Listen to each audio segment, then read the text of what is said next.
main teacher, Pandit, and a special welcome also. I've seen quite a few familiar faces, but also quite a few faces I haven't seen before.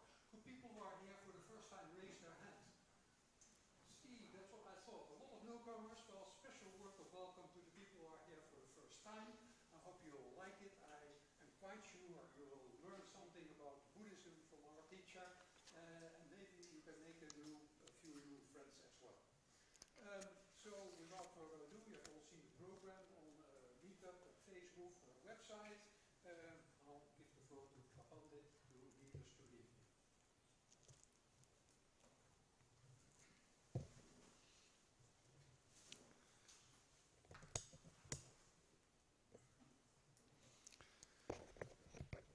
Okay, is anybody completely new to meditation? Fairly new to meditation? Okay, one, okay. So we'll sit together for 30 minutes or so.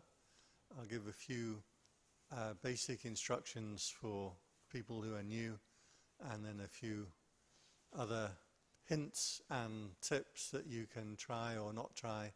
You're very welcome to carry on with the meditation practice that you are accustomed to, if you prefer. So, if you're all ready, settle yourself into your meditation posture.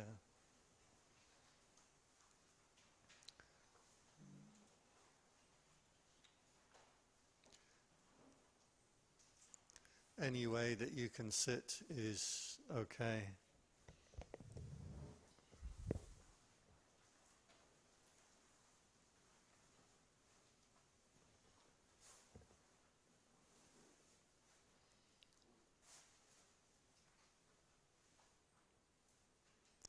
For those who are new, I'd recommend that you put your attention onto the breathing as a meditation object. Meditation object means you put your attention onto it and try to hold your attention there. You'll notice very quickly the mind will get accustomed to the object and will wander away. As the mind wanders away, note that the mind has wandered and bring your attention back to the meditation object. The object we usually recommend is the breathing, either at the nose, or better still, the feeling of the breath as it runs through the center of the body.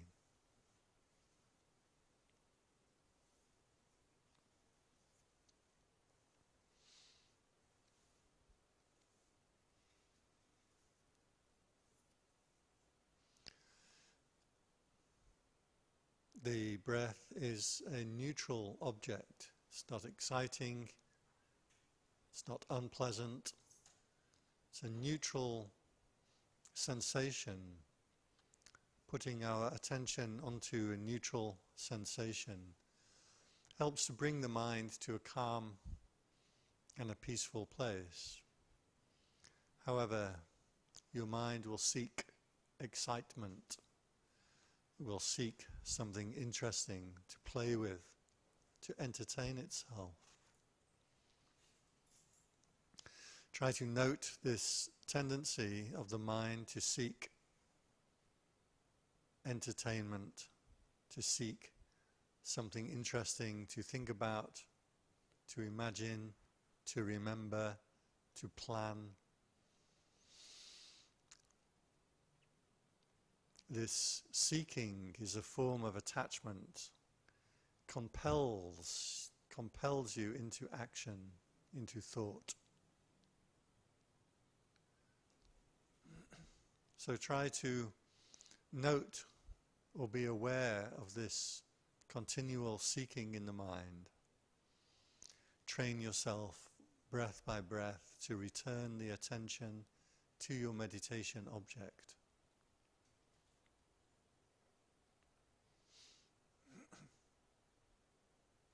Those who are more accustomed to meditation,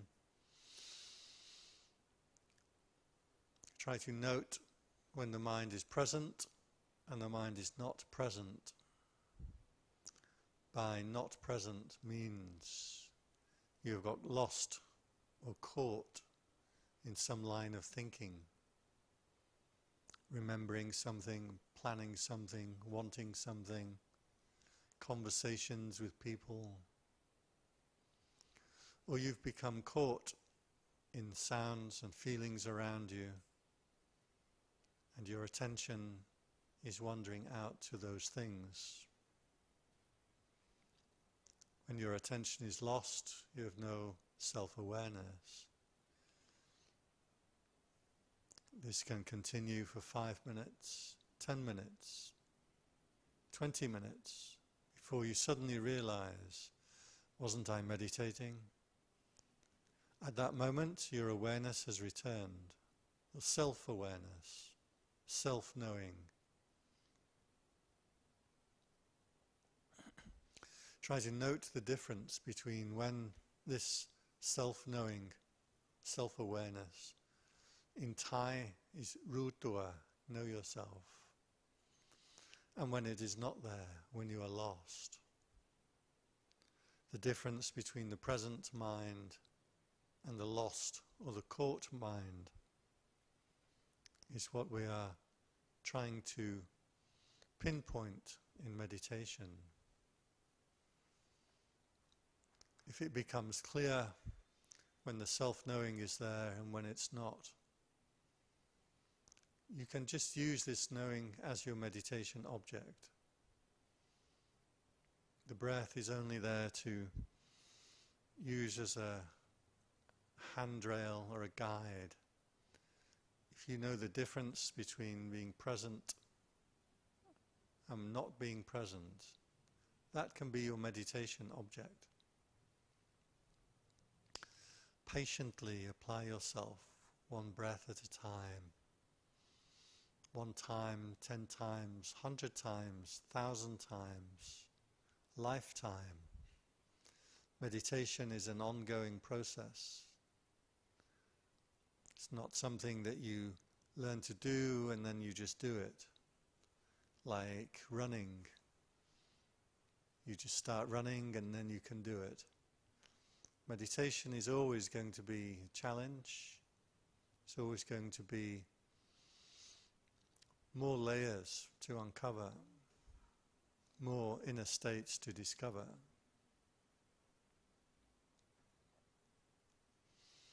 If you can hold your mind in the knowing alone, be sure to have your attention grounded in the body.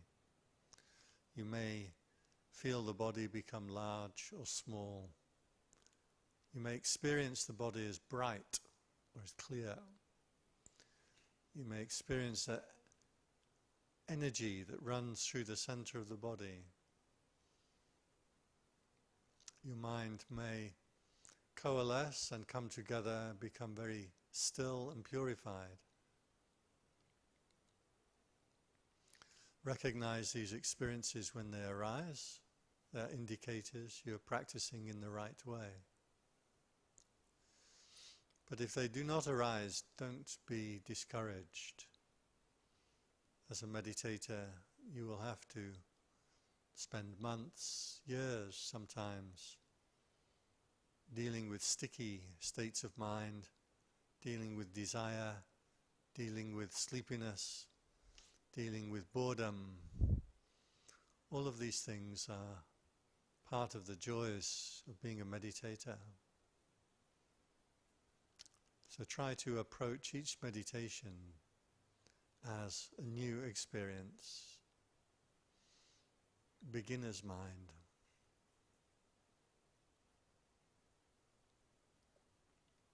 So we're going to sit together for another 15 minutes or so.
for the last 5 minutes. Turn your attention to the idea of loving kindness.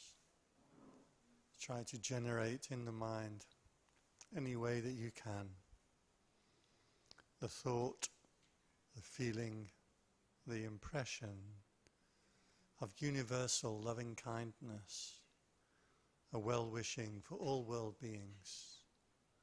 May they be happy, may they be peaceful, may they be free from suffering. Remembering to include yourself in that wish.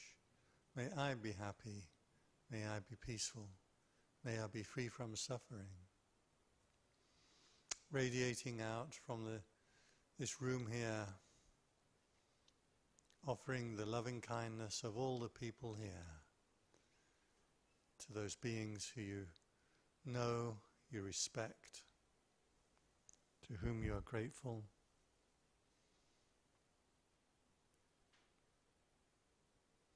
To those beings you interact with, friends, family, acquaintances. May they also receive this loving kindness from the whole group. The people you interact with daily basis, shopkeepers, drivers, commuters, people who you never normally pay a thought towards, may they also receive this beautiful loving kindness, beautiful mind, sobhana citta.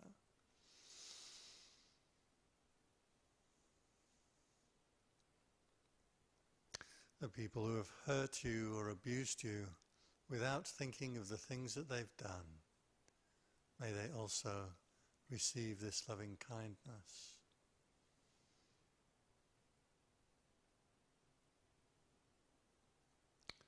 Beings in hell realms or suffering realms, animal realms, may they also receive and benefit from our loving kindness.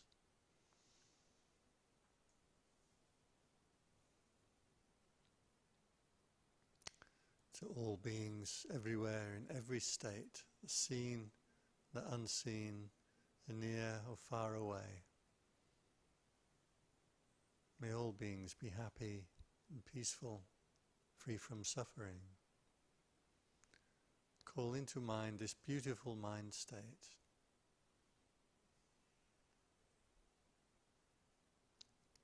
Be familiar with it.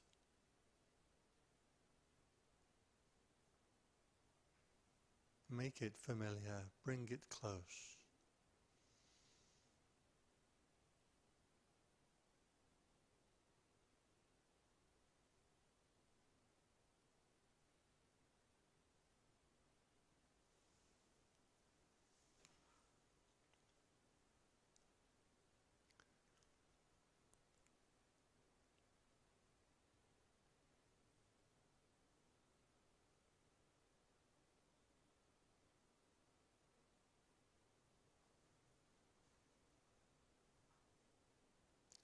Sabhe buddha balapata pache kanancha yang balang arahanta nancha te jena rakang bandami sabha so sabha buddha nupawena sattha soti bhagwantu te sabhe buddha balapata pache kanancha yang balang arahanta nancha te jena rakang bandami sabha so Sappathamma nupavena sattha soti bhagwantu te Sabbhe buddha balapata pache kanancha yang balang Arahanta nancha te jena rakang bandami sabbha so Sabba sangha nupavena sattha soti bhagwantu te.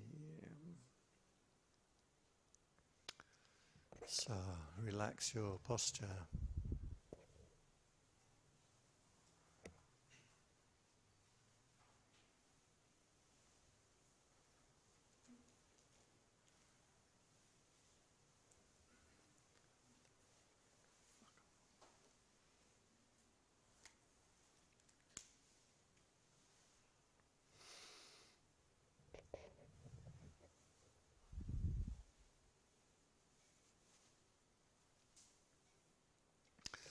So I wonder how your minds are in the meditation.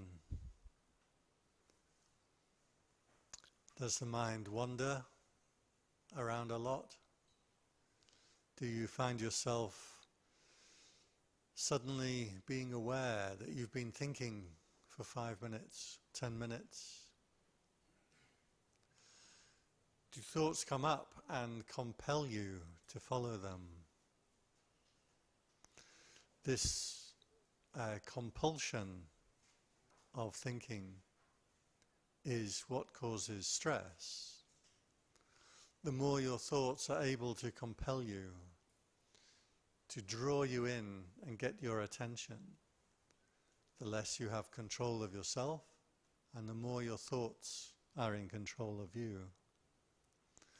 Our first step as a meditator, when you do your meditation, you start to see the mind is out of control. Some people even say to me, my mind is too busy. My mind has too much thinking.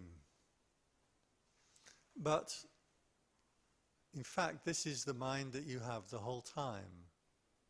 Mind continually throws up thoughts, you latch onto them and you follow them, and you're caught in thinking.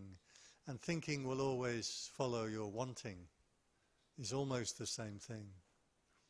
There are times that you can think without desiring, but mostly your thoughts will attach to things that you like and things that you dislike. Not many people spend time thinking about neutral things. You don't spend much time thinking about that breath that I just had wasn't pleasant or unpleasant. You don't think about the feeling in your earlobes. You don't think about the concrete of the road, unless it's got a hole in it, then you think about it. Have you noticed your thoughts are drawn constantly to what you like and what you dislike, ceaselessly, endlessly. And this thinking will compel you, will draw you in. In Buddhist terminology, this is called attachment, or I like the word lure, because the thoughts are alluring. The meditator will start to see this. Will start to see the thoughts will come up, attract your attention. Come, think about me, think about me. Think about what I'm going to eat for dinner, what I'm going to watch on TV. What are you watching? Some people are watching The Crown. You watching The Crown?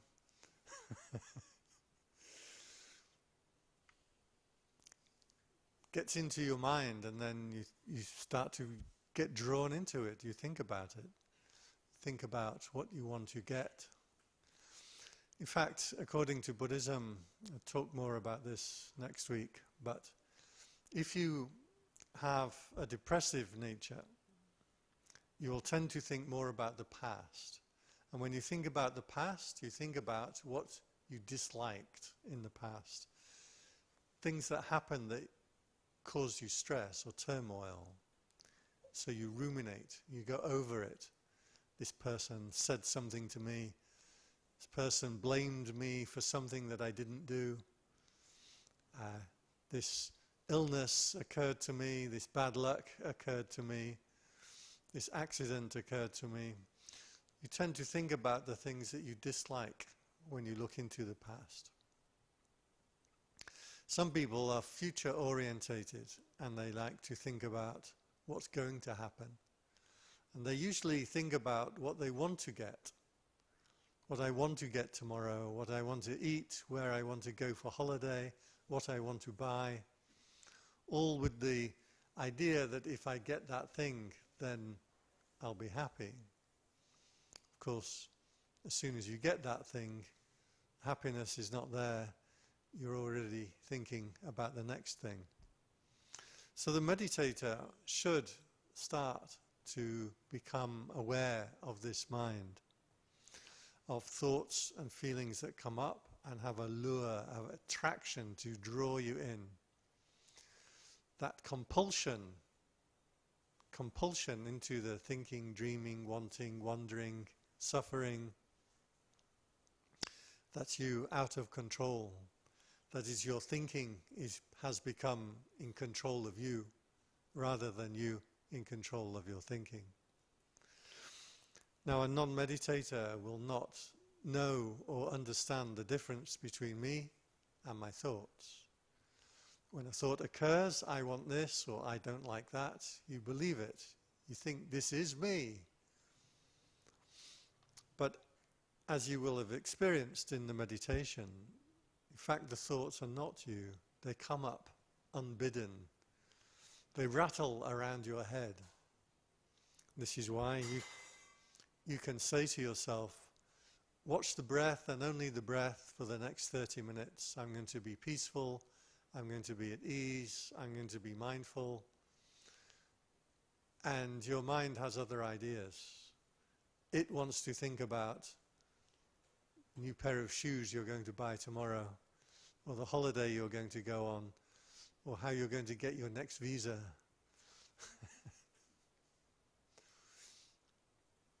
So this compulsion of thoughts and feelings as they come up, their ability to pull you in, is stress, it's suffering.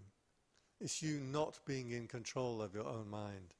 And when your thoughts are in control of you, that's an unhappy place to be.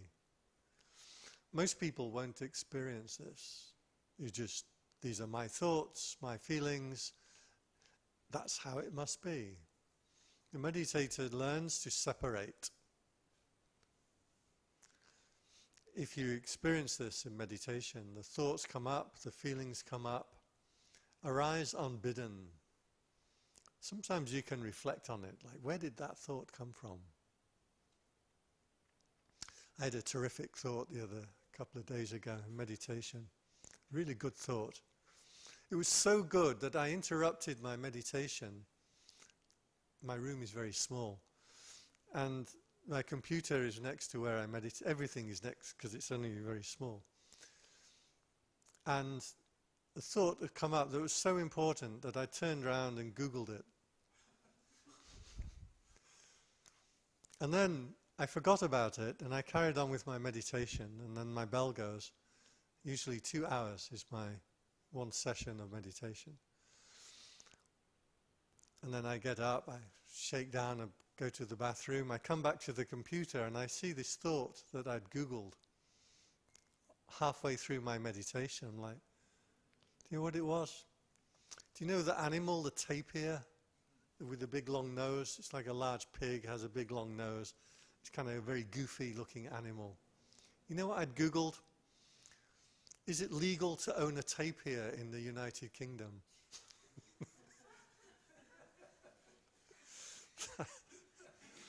How did I think that? How did I stop my meditation for this thing? You can do it sometimes. Write down how many thoughts you've had and what they were. And then every 5 minutes you check back and look at your list. You're like, man, was I really thinking about that? Was it really so important to find out the top speed of a Boeing 747? The thoughts have this ability to compel you, and as a meditator, you should start to experience your thoughts as something oppressive, something that comes up and disturbs you, or shakes you, or tries to steal your attention. And when you get caught in it, you get caught for 5 minutes, or 10 minutes, an hour. Fortunately, you have jobs. When I lived in the temple where I ordained, I had nothing to do for 4 years. I lived there. I could get lost in a thought for like a week at a time. It would just be so compelling. Another stupid thought I had when I was working many years ago. There was a competition in my place where I worked. I was working as a chef, which is ironic because I really can't cook and I'm English. We don't know anything about food, but that's another story. And there was a competition about how to describe the town that we were in 600 words. And I fancied myself as a bit of a writer. And a few people said, you should be really good at this. You're good at words. And I couldn't think of anything. So I said, I'm not entering this competition. And I didn't enter. 5 years later, I'm sitting in a monastery in Thailand. I have a brilliant idea for how to write a 600-word piece about this town that I lived in. So much so that I even started writing it, thinking, I'm going to send this to my old boss. I'll tell him I don't want the prize. I just want you to know that I have a really good idea. So, as a meditator, you should be able to see that thoughts and feelings come up and oppress you. They feel disturbing. And then you ask yourself, how come I can sit here ostensibly meditating, but I've got caught in thinking for 5 minutes or 10 minutes or 15 minutes? So our task as a meditator has to be to step outside of the thinking. The first step to do this is to examine and change your relationship to the thoughts. If you see them in this way, as something that catch your attention, swing you around, a monkey mind. This doesn't mean that your mind is unstable or your mind isn't able to meditate. It means that you are starting to see your thoughts and your feelings as they really are. So this is the first stage of insight, the first insights that starts to arise. These thoughts are not me. I didn't call it up. I didn't ask it to be here. And I don't care if tapers are legal in the UK or not.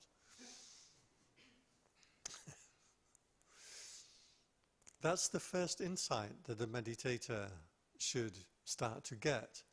And it changes your relationship to your thinking.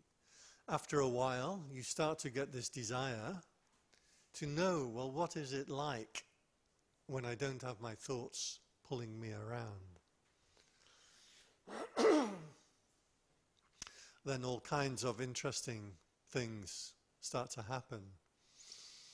One thing that can happen, your mind can become very dull.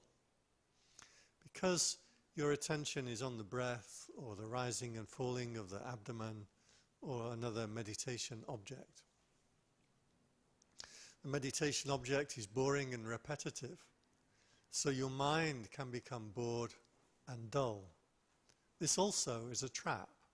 Dullness is another state of mind, like thinking, that can draw you in. And you can sit there and get caught for a long time in the dullness of mind.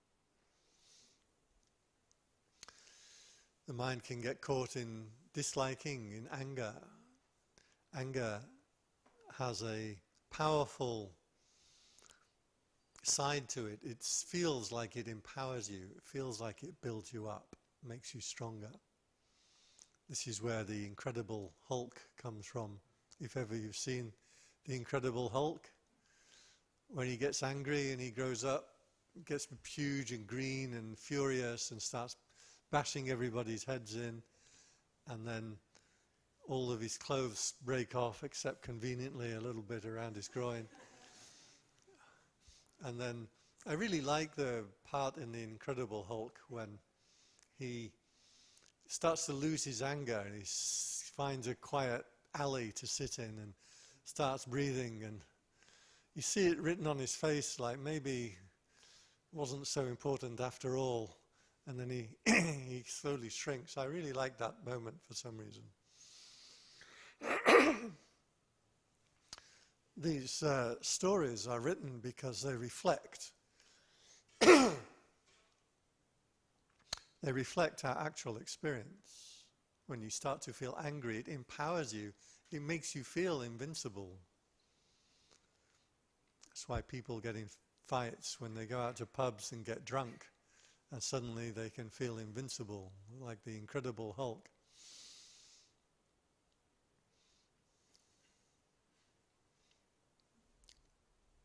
Trying to think of a cartoon I once saw about the Credible Hulk, and he just went and argued rationally with people. So these are the mind states that start to arise and that you start to gain insight into. You gain insight into the desiring mind when something latches into your desire. And that becomes very compelling. You want to think about that thing. You want to get the thing. Now watch very carefully what happens when you get the thing that you desire. The desire starts to dissipate. And your mind is already moving on to the next thing. I had one example. I'd lived up country for 4 years. And then I moved to Bangkok, and I made a new friend in Bangkok. And he had a DVD-ROM project in the days when we all thought DVD-ROMs were going to be the thing of the future. And I was going round to his house to consult with him, and his wife called me up and said, "What would you like for lunch?" And I said, "I'm a monk, we don't have desires. Anything that you provide I'd be more than happy with. But I'd be extra happy if there was potato." That's what happens in my mind. You're saying anything anything you'd like to prepare, that's good. But your mind is going potato, potato, potato. It's hard to get potatoes. This was in the 1990s. You know, potatoes weren't common in Thailand. We had white rice every day for breakfast and lunch in the temple, and I've never liked white rice. When I was 6 years old, my brother told me white rice is made from boiled maggots, and I've never liked it, never liked white rice since then. So I get to my friend's house, and we have potato, and it's very alluring. But he and I are deep in conversation about this Buddhist DVD-ROM that we are doing. It's a multi-million-dollar production. It was really fantastic. So we start talking about that, and the next thing I look down at my plate, and my potato is gone. I'd eaten it. Hadn't even been aware I was eating it. I was so caught up in the conversation. Like, my beautiful potato. As soon as you get the thing that you want, your mind is moving on to the next thing because you have a habit of mind. Habit of mind is the mind latches on to things that it likes and things that it dislikes. And when it does that, it catches your attention, draws you in, and pulls you along. This state of mind is never peaceful. It's never happy. It's always reaching, always striving, and always being controlled by circumstances around you. You are off-center. You are not mindful, to use the modern-day word, mindfulness. So this is our task as a meditator, is to watch these processes in the mind and to see how they will attract your attention, how they draw you in, how they control you, how they lead you into good and bad actions, how they fizzle out when you start to attain them, or sometimes when your mind is just distracted. You ever found something that you really dislike and you get caught up in hating and disliking, and then something happens? You get some food that you like, or somebody phones you up who you like to talk to, and then you come back like, what was that thing I was really angry about? Oh, Donald Trump became president, that's right. And then suddenly, it doesn't matter so much anymore. A couple of years ago, it was Brexit. I got really caught up in the Brexit vote. I was cheering for Brexit. And so I was watching the news that, yeah, Boris Johnson, yeah, we're going to get the vote, yeah, he's going to leave. No, the parliament has been taken to court. And then I went on retreat somewhere. I came back like, what was that stupid Brexit thing that I was thinking about? It's gone out of my mind. It's so easy to get caught in something, into thoughts and obsessing. So my question is, this is what the Buddha called the noble search. The search for something other than simply thoughts and desires and wants and likes and dislikes. He called this the noble search. The non-noble search, there was a list in the original suttas. It's a little out of date. He called the worldly search. He said, the search for wife, children, goats, sheep, fowl, pigs, elephants, cattle, horses, mares, gold and silver. Which I guess in the Buddhist time was the kind of things that people search for. These days it's iPhones, Mercedes-Benz, plasma TVs. You can add the list by yourself. So the noble search is the opposite of this. In the words of the original sutta, the search for the unborn, unaging, supreme security for bondage, the state of supreme bliss, the shore that has no shore beyond it, or awakening, or enlightenment. There are a lot of these different words that he used, and I want to make clear, as I usually do, that the path of Buddhism is the mystic path, is the path out of these worldly things and into something that is completely different or completely new. Now it's hard to talk about because what that enlightenment is at the end of the path. And for all of us, we are still engaged in doing our practice. But to enter into that mystic meditation is extremely important. I see so much of, air quotes, quote unquote, spiritual paths or meditation that just isn't. One recent one I was looking at today, Russell Brand, do you know him? He's teaching meditation. The guy's a moron. With a string of sexual offenses like being lined up against him, monetizing this stuff. And there's a picture of him in a $2,000 cardigan. I wouldn't wear a cardigan if you paid me, but a $2,000 cardigan, no.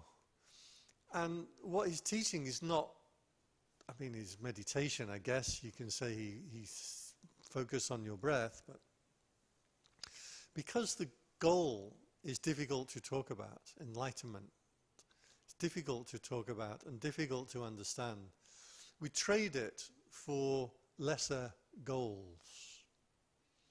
So another person I know, he's a meditation teacher, and I know this because he has a certificate from Google to say that he is he's a Google mindfulness meditation teacher.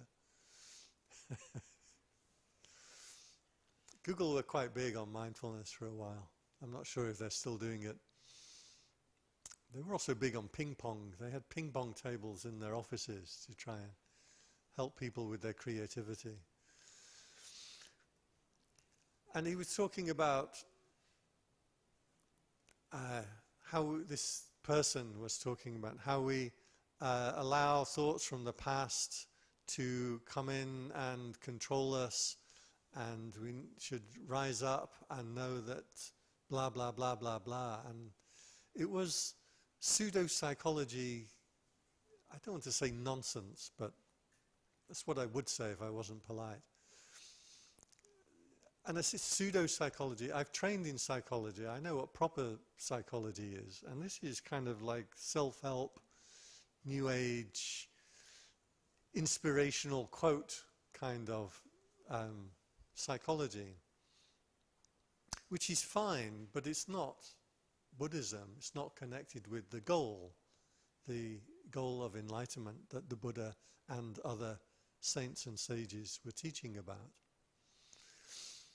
Everything has to point back to this goal, and if we take the eyes off that, you end up with a cultish set of pseudo-psychology axioms, which is what I see so much of teachers and meditation teachers around the world. There's a story, a neat little story about a king who leads his invading army to conquer the neighboring kingdom, and they win the battle, and they break into the palaces of the neighboring kingdom. And the king says to his soldiers, right, go on, anything you can put your hands on, you own it. Just go and take whatever you want. So of course the soldiers all go crazy and they go running around finding valuable things that they can get hold of. All except for the king's servant boy, who didn't run around and didn't go looking for something. And the king said, go on, go and find something valuable, line your pockets. And the boy says to the king, now are you sure anything I put my hands on I can own? And the king said, yes, of course, I mean it. My word as the king. So the boy goes up to the king and puts his hand on the king's crown. Needless to say, the king didn't give him the kingdom, but did adopt him as a son, and he became the king in due course, according to the story. I always wonder what the king is doing wearing his crown when he's gone out to battle. I mean, you'd think you'd have a helmet or something, wouldn't you? But apparently, in stories, kings wear their crowns when they go out to battle. So the point is that we have to look for the thing that is most valuable and concentrate on that and not get caught up with lesser goals. This is what the mystic path is engaged with. This is what we are doing when we engage or start in the meditation, the path of meditation. So the first stages, as I mentioned, are insights into thinking, insights into how your thinking is not really you, it's something that oppresses you. To separate what you are independent of what you think you are, and what the thoughts and movements and desires and likes and dislikes of the mind. The content of the mind is not what you are. However, to enter into the path, you have to put aside or step out of this thinking mind. This is really important because for a long, long time, when I was practicing meditation, my teachers were telling me, just be aware of your thinking. Awareness will solve all the problems. So my thinking would come up. I'm like, yeah, I'm aware of it. I'm going to write a song and be as famous as the Beatles. I'm going to build a meditation center. I'm going to live in Canada. I'm going to visit the kangaroo zoo. It's really good, the kangaroo zoo in Sydney. You can touch the kangaroos. But what's the point of just being aware of my thinking? I think of all kinds of things. Mostly, for me, I like building things. I like to build cars and aeroplanes and design buildings, and I've invented engines and things like this that I can get caught up in for a long, long time. Lockdown was terrible for me because I started watching YouTube and aviation design, and now I honestly believe that I could design a new aeroplane that's better than a Boeing.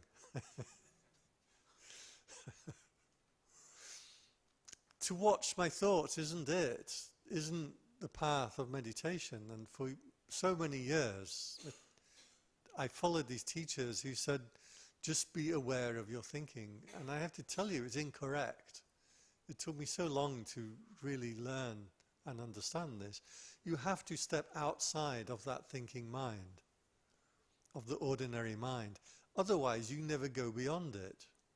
A point of meditation is to learn how to go beyond the ordinary mind and experience these new mind states, these new ways of being, that utterly and radically transform who you are, how you relate to yourself and the world.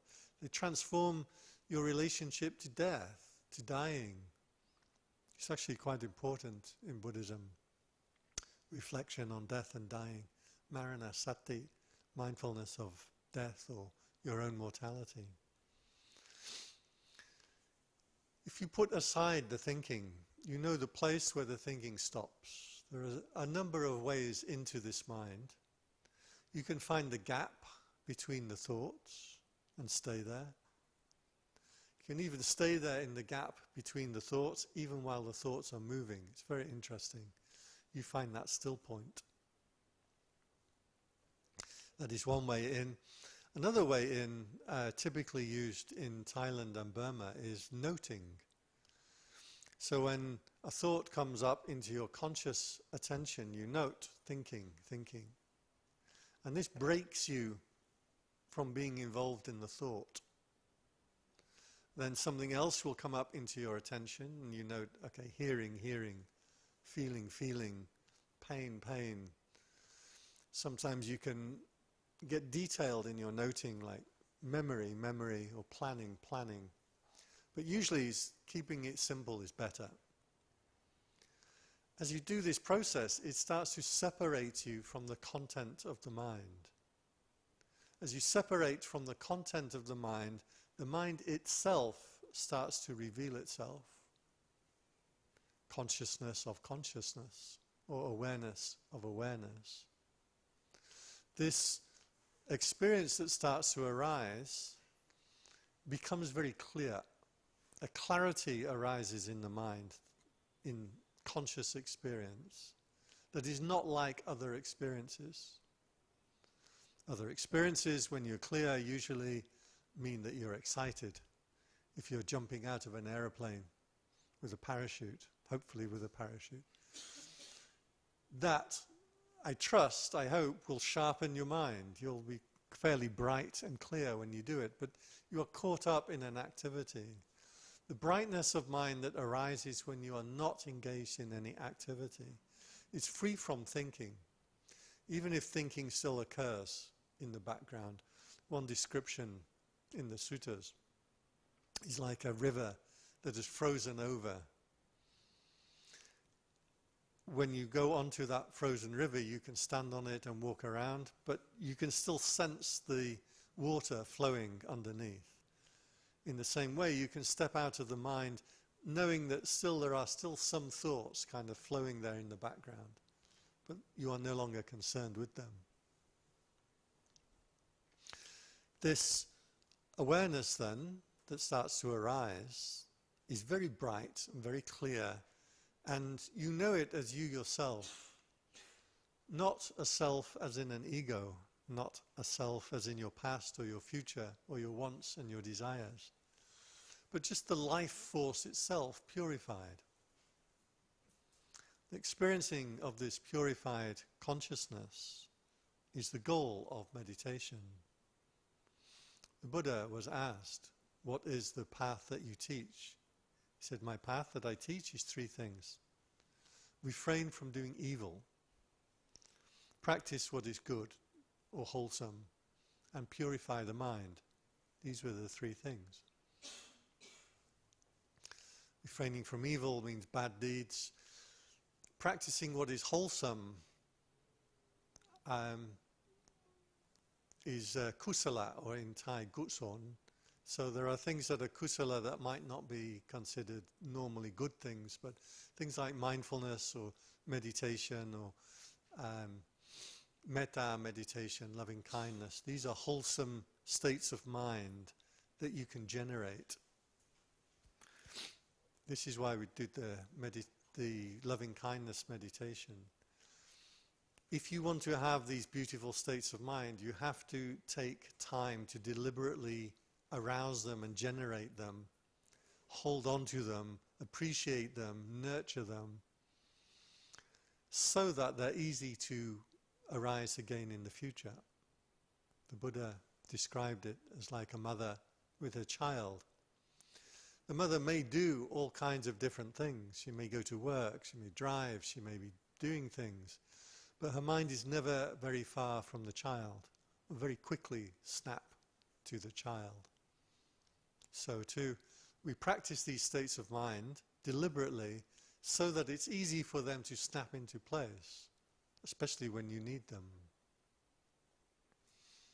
There is a silly story about a mother looking after her child. You know, I may have told this before, but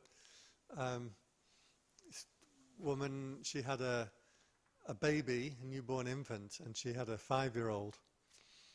And she'd put the infant down in another room, and the 5-year-old was playing somewhere. And she was doing something in the house, and she suddenly had this alarm go off in her mind, just like the wrong sound somewhere in the house, knowing that something was wrong. So she snapped around and she jumped into the kitchen, and there was the 5-year-old playing with the baby in the lounge. She goes over to the 5-year-old and says, "Now I've told you, you never, ever, ever pick up baby. You can drop baby and she'll get injured. You can't ever pick her up." And the 5-year-old said, "I didn't pick her up." And the mum said, "Well, how did you get her all the way from the bedroom into here?" And the 5-year-old said, "I rolled her."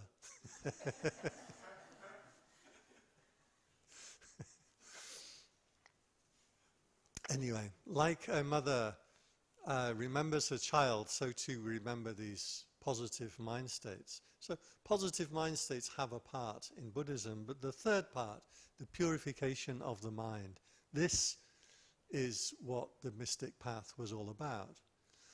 You can purify your mind to a degree by changing your actions. So if you're a person of good actions and not a person of bad actions, this purifies your consciousness, hopefully. This is why many of us become vegetarians, because we want to have this loving kindness for animals, for example. According to Buddhist cosmology, doing good deeds can get you born into a certain level of heaven. There's heavenly realms. According to Buddhism, you get born into these realms and then you'll fall out of these realms. There is not a permanent heaven to which you can attain and then there you stay. Even heavenly beings will arise and die. So that's why there are many gods in Buddhism, but the gods are also subject to birth and death. So by purifying your deeds, you can be reborn into a certain level of heaven, but only by purifying consciousness can you go above that.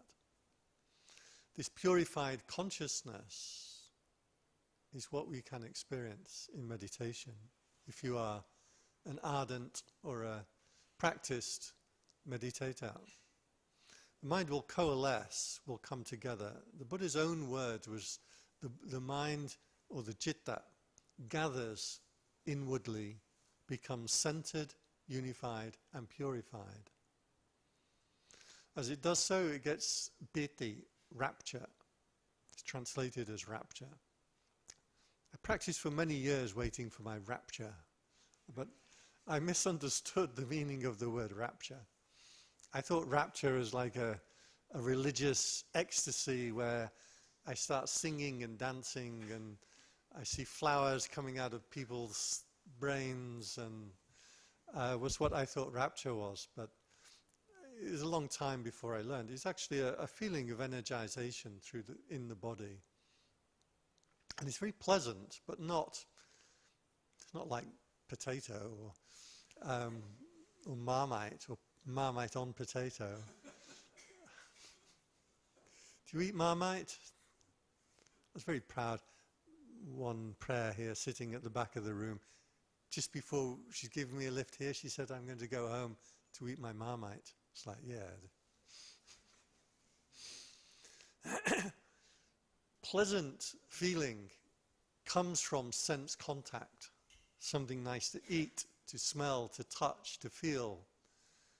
pleasant sense contact. I just came from up north, Phetchabun province, and it's nice and cold up there, and I like it. 15 degrees, very pleasant for me. All the Thais had like 3 hats on and gloves, and was walking around shivering. Very pleasant for me. But the pleasantness that comes from sense contact is very weak and short-lived. And when you examine it, it's really empty of anything really lasting or exciting. The rapture, piti, as the mind coalesces and becomes very sharp and bright, very beautiful. That rapture is clean and pure, and you can feel directly for yourself that that is not like just getting something nice to eat or some nice weather or some nice TV program. This is a really energized, I want to use the word intensified consciousness. Here it is that consciousness becomes purified and bright. This is what we are entering into with the mystic path. You've stepped outside of the normal thoughts and wants and desires and hopes and aspirations and dislikes and plans and memories and childhood and everything that you can think of. You step outside of that and into this direct, pure experiencing in itself. Then you are putting your hand on the crown. You're reaching for the thing that is actually most pure.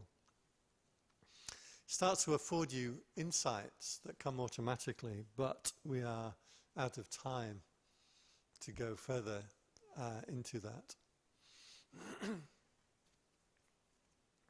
So the Buddha, when he became enlightened, he said,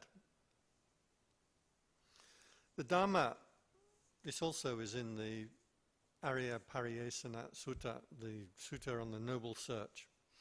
This Dharma I have attained to is profound, hard to see, hard to understand. It's peaceful and sublime, but it cannot be attained to by reasoning or thinking. It's subtle and can only be experienced by the wise. But this generation delights in worldliness, takes delight and rejoices in worldly things. So it is hard to see this truth, namely, the stilling of all mind states. Mind states here is a translation of sankhara, for those who know the Pali. The stilling of all mind states, relinquishing of attachment, destruction of craving, dispassion, cessation, and enlightenment. If I was to teach Dhamma, people would not understand me, and that would be wearying and troublesome for me. Enough with teaching the Dhamma that even I found hard to reach, for it will never be perceived by those who live in lust and hate. This abstruse Dhamma, which goes against the worldly stream, is too difficult, deep, and hard to see. That's how the Buddha described his thought when he became enlightened. The story goes that one of the Brahma gods, called Sahampati, came down and said to the Buddha at the time, there are beings with but little dust in their eyes. Please teach the Dhamma for them. And to this day, when monks give talks, the lay people actually, you're supposed to recite a passage that says the Brahma god Sahampati came down and asked the Buddha to teach Dhamma. So, for the good of beings, please teach the Dhamma. You're supposed to say that before I give a talk. I can teach you the stanza. So then the Buddha set forth and found that some people do see. It was always a path for the few. Not everybody is going to be interested in entering into this mystic. In Christianity, it's called union with God, mystic union with God. Many people, most people, are not going to hear that call So hopefully all of you here are somebody who has heard on some level or other, heard that call that there is something else, something that is different other than these worldly concerns and desires and likes and dislikes and states of mind. So I'm going to stop there. Appropriate time to stop. I hope for those who are new to Buddhism, I didn't overwhelm you with too much mystic stuff, or I try to stay away from too much of the Pali terms. If anyone has a question or a comment, you're welcome to raise it. If not, we can actually wrap up and head out. Anyone have a comment? A question? Nice and clear, yes? My question is always, it's of course difficult to describe how enlightenment would be, but then why we all want to have it as a goal? That's, I mean, lower, because most of us will never be enlightened. Right, it's difficult to know what it is, but in that path, you start to touch upon it. And for many people, they've touched just one touch on it. I know people who have died for a short period of time from drug overdoses or medical conditions, and they wake up with this desperate urge to practice the spiritual path. I know people who've taken drugs and felt woo and then got interested in it. Now, I've never taken a drug myself, so I can't attest to it, but I wouldn't suggest that as a way into the holy life, into the path. Other people have, through grief or suffering or fear sometimes, have had this experience that has just opened them up that, like, actually there really is something. And just touching on it is enough, in most cases, to propel you into a lifetime of practice. Sometimes you get lost, but then you find your way back to it. There's a story of a young Thai guy. He ordained as a monk in Thailand, as many young men do in Thailand, and went to stay in a forest temple with one of the really good teachers. And as he sat in meditation, his mind coalesced and came together into a bright sphere in the center of his body. And his teacher told him, this is your citta, your purified consciousness. And then he disrobed, and he went to America, and he got a girlfriend, and had a layout, a plan for his life, fell in with some other Thai guys, got caught into robbing, into a life of crime. And he ended up as a getaway driver in a robbery that went wrong, and the people actually shot and killed somebody while they were doing this robbery. Now, he was sat in the car outside and wasn't involved in the shooting, but he refused to give the names of the people. And so they prosecuted him for murder, for being accomplice on the murder, and he got the death sentence. And as he was in his last weeks of life, before the sentence was carried out, he got in touch with Ajahn Pasano, who's actually here in Bangkok right now, because you're allowed like a spiritual consultant in your last weeks before you are executed in America, because they're very nice in America. You know, they let you chat to somebody nice before you're killed. Anyway, he found his way back to this practice. That was the thing that he wanted to consult with Ajahn Pasano on, is like, well, I'm going to be put to death, literally, but I've had this experience. So he found his way back to this experience as the most important thing that he could look back on in his life. If you're interested, there's a very short but poignant book written about this particular story that you can find around Bangkok, some places. So, one way or another, this hook light goes on, and no matter what you do, you're always going to be drawn back to it somehow. Buddha described it this way. He said in the old days they had a ship, and the ship would go out to sea, and they would take on the ship a cage of small birds, and when they lost sight of land, they would release the bird, and the bird would fly up, and if it can see land, it would go off in that direction. But if it can't see land, it comes back to the ship. He said, in the same way, if you have heard the Dharma somewhere deep inside, you will keep coming back to this ship until the day that you find that ultimate further shore. And I found this to be true. People, some way or another, often the most unlikely people, keep finding their way back to this mystic path. Sometimes in Christianity has it, Sufi has it, in Islam. I mean, every nation around the world, every culture has had this path to some degree or other. So, I have a confidence.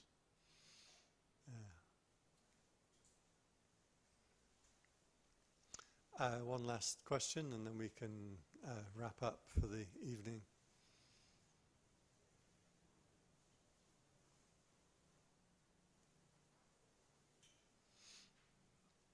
Okay, I hope that things that I've said this evening have made sense and can help you or bring your thoughts and your attention to the practice of the holy life. May you practice, generate your good karma, purify the mind, reach these purified states of consciousness.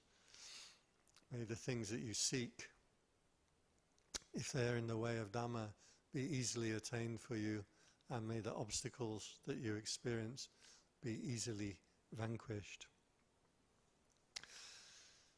Sabbitiyo vivajantu sabbharogo vinasatu mate bhavattvantarayo sukhiti kayuko bhava abhiva Dhanasili sanicang vuddha pachayino Chattaro dhamma vadanti ayuvano sukhang balang.